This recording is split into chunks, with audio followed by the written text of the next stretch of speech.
კომპანია, რომელსაც 25 წელი ვაშენებდი, მოინდომეს ერთი ხელის მოწვის მოსმით ერთ წამში განადგურება. პროვოკატორ ვანცე ქველაძის ხელით არ ვიცი ეს იყო შურისძიება თუ კონკურენტი კომპანიის დასახული მიზანმიმართული მოქმედება. მომიწვევს პროვოკაცია.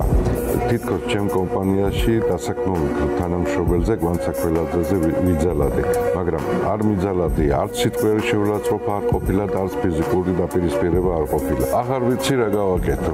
როცა ვერც ექსპერტიზები, ვერც სასამართლოში შენ სიმართლეს ვერ ადასტურებ. მე და ჩემი მრავალი კოლეგა ვფიქრობთ საქართველოსდან ჩვენი ბიზნეს კომპანიების უცხოეთში გადატანას.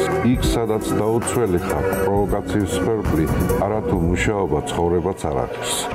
კანონი უნდა აღსრულდეს, თუნდაც სამყარო დაიქცეს. სწორედ ამ ძველ რომაულ მაქსიმზე იდგა იმდროინდელი მსოფლიოს უძლიერესი იმპერიის სიმტკიცე. მოგვიანებით კი ბრიტანელებმა შემოგთავაზეს უფრო ჰუმანური პრინციპი, რომლის თანახმადაც სახელმწიფო დგას არა სასჯელის სიმკაცრეზე, არამედ სამართლიანი სასჯელის გარდაულობაზე.